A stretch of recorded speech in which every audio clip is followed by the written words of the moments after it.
In today's market, where industries are using various software architectures and applications, it's almost next to impossible to feel that your data is completely secure.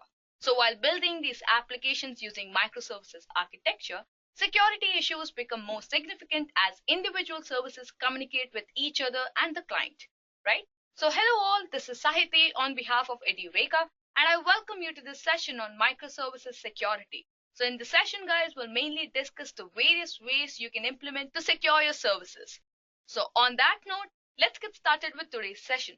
So the topics for today's session are, as you can see on my screen. We'll start this session by understanding what are microservices, and then I'll tell you the problems faced in microservices. After that, I'll tell you the best practices to secure microservices. Well, guys, the methods that I tell you are not the only methods. Well, I would say in microservice architecture, you have the complete freedom to secure your services based on the application or the architecture that you have, right?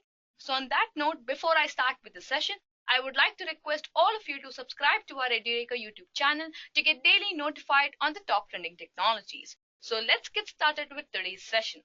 So the first topic for today's session is, what are microservices? Now, what do you think microservices are?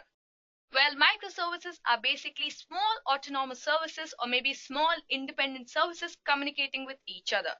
So if I have to define microservices for you, then microservices, or most commonly known as microservice architecture, is an architectural style that structures an application as a collection of small autonomous services modeled around a business domain. So you can basically understand microservices as small individual services communicating with each other around a single business logic. So you can have an e-commerce application, right? So for example, let's say Book My Show. Now in Book My Show, what do you see? You see places, you see movies, you see theaters, and then you see the movie timings and maybe which offline shows are working. What I mean by that is that, what are the events happening in your city and so on, right? So what can happen is basically all these features or functionalities can be divided into different services, and then these services can communicate with each other to generate the requested response by the client, right? So that was about microservices, guys. Well, this was a short explanation. If you want an in-depth explanation of microservices, I would say go to my session on microservices, and then you will understand what are microservices in depth. So I hope that you've understood what our microservices are. Now, what happens is that, often when companies shift from monolithic architecture to microservices, they see many benefits like scalability, flexibility, short development cycles, and maybe, failure isolation and the flexibility in technology stacks and so on, right? But at the same time, this architecture also introduces complex problems. Well, these problems are basically regarding the security, right? So next in this session on microservices security, let's understand the problems faced in microservices. Well, the problems faced in microservices are, as you can see on my screen. Starting with the first problem, consider a scenario where a user needs to log in to access a resource. Now in microservice architecture, the user login details have to be saved in such a manner that the user is not asked for verification each and every time he or she tries to access that particular resource, right? Now this creates a problem as user details might not be secure and also could be accessed by the third parties. Now obviously, guys, to anybody, user credentials are the most important credentials which have to be secured, right? Now, in a scenario where a client is logging to an application to access a resource, the application gets the complete credentials of the user. Now, if the credentials are not secured by those services, then that's definitely a problem because anybody can exploit it. So that is one problem that I clearly see. Problem number two is basically, I would say, when a client sends a request, then the client details need to be verified and also the permissions given to the client needs to be checked, right? So when you use microservices, it may happen that, for each and every service, you have to authenticate and authorize the client. So authenticate is basically to check what permissions are given to you, and authorize the client is basically to check who are you, right? So basically the user credentials are checked. Now to do this, developers might use the same code for each and every service, right? So what I mean by that is when a client is trying to access few data from different services, it may happen that, the client details have to be checked to make sure if the data has to be sent to that person or not, right? Now, to check that, maybe a specific code is used in all these services for a specific application. Like service A, B, C, D, E can all use the same code to check the authenticity of the client. But don't you think relying on a specific code reduces the flexibility of microservices? Well, obviously that's a yes, right? So this is one of the major problems also I see in the microservice architecture, that the complete application having various services is based on a single code base. And let's say you build an application now with that particular code in all the services to check the authenticity of the client. But let's say after 10 years, that particular code doesn't work. Now you have to change the code for all these services. And in the same time, you also have to make sure that, nobody is exploiting the data from the services, because there will be no security layer then, right? So this is one major problem that I see that, that has to be catered. So the next problem that is very prominent in this particular architecture is basically the security of each individual microservice. Now, what I mean by that is basically in this architecture, all the microservices communicate with each other simultaneously in addition to the third-party applications, right? So when a client logs in from a third-party application, you have to make sure that, the client does not get the access to the data of microservices in a way that, he or she might exploit them, right? So it obviously makes sense because he's logging from a third party application. Now maybe that particular application is not that secure. So maybe instead of the client, the third party application is basically trying to access the data. So we have to make sure that, the data is secure, and not every application is given an access to the data in the services, right? So guys, these are few problems that I see very much prominent in microservice architecture. Well, there could be a lot other problems based on security of microservices. So these are few problems that I thought would be very prominent, right? Now, obviously, seeing so many problems, we have to figure out a way to secure our services, right? Now, to secure our services, all we can do is we can put up security layers, firewalls, and, use some methods to make sure our services are secure, right? So on that note, next in this session, let's see the best practices for microservices security. Well, the best practices for microservices security are a lot. I would not say the ones that I mentioned are the only ones. There are a lot of ways through which you can secure your services. But I would say these are few methods, through which you can start at least securing your services. Or maybe you can figure out a way to at least make sure your data is secured, right? So let's start with the first one, that is defense in depth mechanism. Now, as microservices are known to adopt any mechanism on a granular level, you can apply the defense in depth mechanism to make sure that, the services are more secure. Now, what I mean by that is the defense in depth mechanism is basically a technique through which you can apply layers of security countermeasures to protect the sensitive services. So as a developer, you just have to identify the services with the most sensitive information and then apply a number of security layers to protect them. So in this way, you can make sure that, any potential attacker cannot crack the security on a single go, and has to go forward and try to crack the other layers in the defense mechanism, right? So basically, if you say, service B is the most sensitive service, which has, a lot of information, which has to be secured, right? So what you can do is you can basically have layers of security. And maybe if some attacker cracks the security of the first layer, he or she has to still go and crack the other layers. But by that time, you'll definitely understand that, there's some problem in security happening, and then you'll again secure your services, right? Also, since in a microservice architecture, you can implement different layers of security on different services, an attacker who is successful in exploiting a particular service might not be able to crack the defense mechanism of the other services. For example, let's say you have service A and service B, and let's say, you have few layers of security in service A and few different layers of security on service B.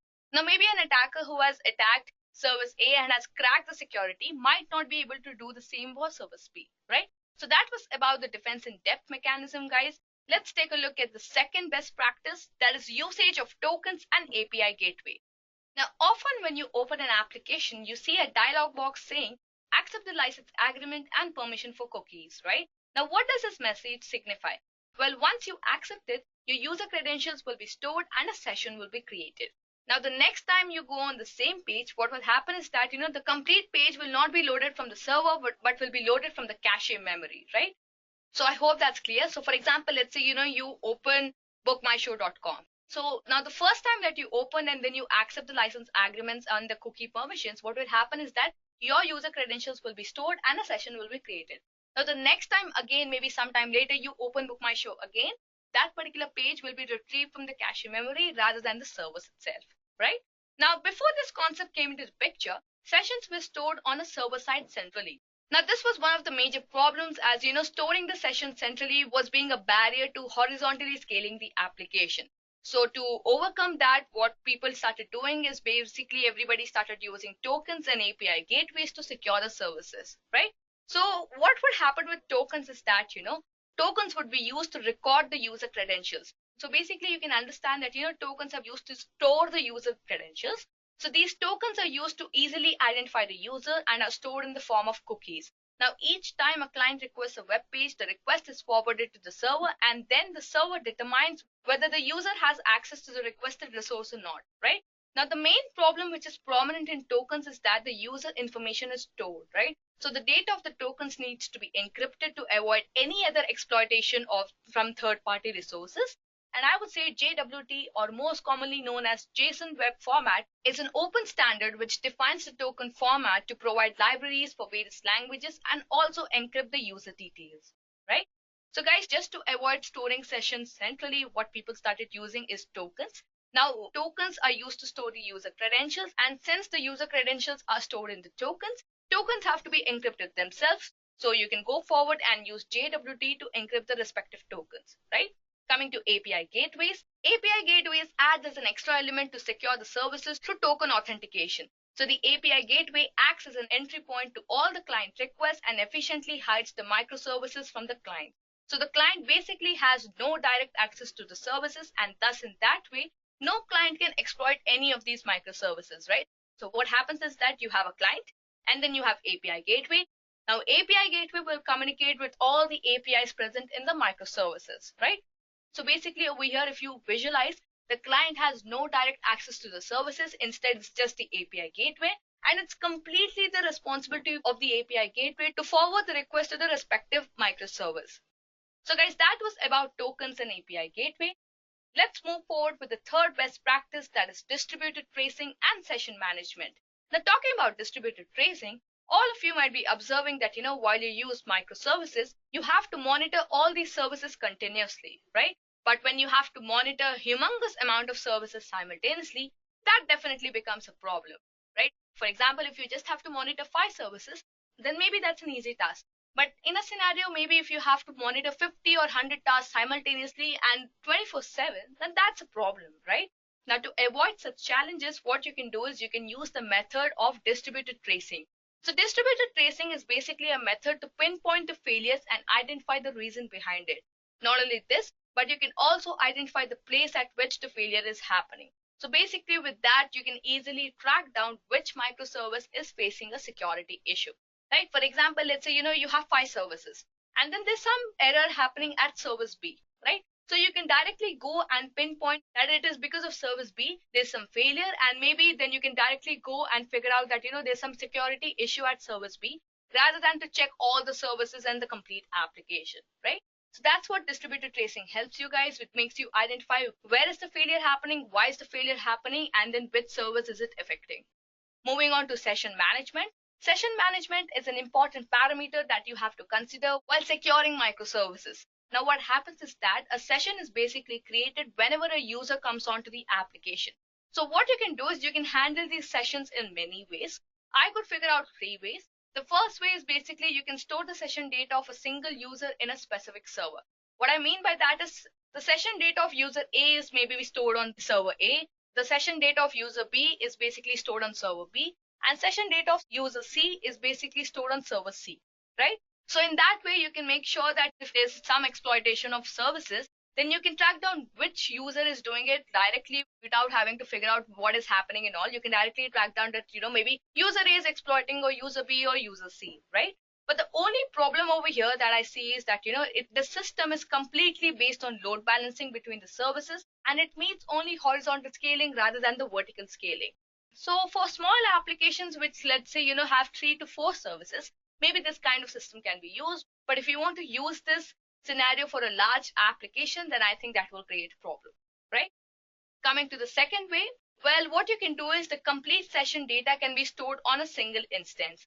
Then what can happen is that, the data can be synchronized through the network and the requested responses can be generated. And you can also make sure that, the data doesn't go anywhere, right? So what happens is that, you have a single instance, and then through network, the data is completely circulated between services and the client. Now, the problem, if you think over here, is basically the exhaustion of the network resources, right? For example, let's say you need a data from 10 services, right? And all the data is completely stored on a single instance. Now, all these services have to communicate with that particular instance, get the requested response, and then finally send back to client, right? Now, this is a little bit problematic when you have large services again, but I would say for small services, you can go forward, right? Now, finally, coming to the third method, what you can do is you can make sure that the user data can be obtained from the shared session storage so as to ensure that all the services can read the same session data. So what I mean by that is if you have 5 services and the 5 services need the user data, then the user data is obtained from a shared session storage through which the data can be retrieved, right? But since the data is retrieved from a shared storage, you need to make sure that you have some security mechanism to access the data in a secured way. So basically you have to make sure that you add another security layer, maybe by using the defense in depth mechanism to make sure that the data is encrypted with the help of tokens, or maybe you have a specific firewall that not all of them can access the data and no third party applications can access and only a few admins can access, right? So you can use it the way that you want. So guys, that was about distributed tracing and session management. Let's move forward with the next practice, that is first session and mutual SSL. Now, the idea of first session is really simple, guys. What you can do is basically when the users log in for the first time into the application, then they can access all the service in the application, right? So what you can do is whenever the user logins for the first time, you can store his or her details in an encrypted format in a secured way so that they don't have to keep verifying their credentials each and every time they're trying to access different servers. For example, if you have 10 services and maybe the user needs to log into all the 10 services, what you can do is you can have an initial login, and when the user logs in for the first time, maybe he or she gets access to all these services. But the only problem over here is that you have to make sure that the user who is trying to log in is a client himself, and maybe he or she is not an attacker and is not trying to exploit the resources, right? Coming to mutual SSL, applications often face traffic from users, third parties, and also microservices communicating with each other, right? But since these services are accessed by the third parties, there's always a risk of attacks. Now, the solution to such scenarios is by using mutual SSL or mutual authentication between microservices. With this, the data transferred between the services will be encrypted. And the only problem with this method is that, when the number of microservices increases, then each and every service will have its own TLS certificate. It will be very tough for the developers to update the certificates. Else, if I would say the developers are ready to update the certificate and maybe they're not scaling the number of services, then I think they can go forward with this particular method. As each particular service will have its own TLS certificate, and that particular certificate will define which microservice has what access and which data can be retrieved from each of these services, right? So mutual SSL sounds like a good option, guys. I think you should go forward and all. But the only thing is that when you're scaling your service, you have to make sure that you have to update all these TLS certificates. On that note, let's move forward with the final practice, that is the third-party application access. Now, all of us access applications which are third-party applications, right? So the third-party applications basically use an API token generated by the user in the application to access the required resources. So the third-party applications can access that particular user's data and not the other user credentials. Well, this was with respect to a single user. But what if the applications need to access data from multiple users? How do you think such request is accommodated? Well, I think the solution to this is by using auth. So when you use auth, the application prompts the user to authorize the third-party applications to use the required information and generate a token for it. So generally what happens is that an authorization code is used to request a token to make sure that the user's callback URL is not stolen, right?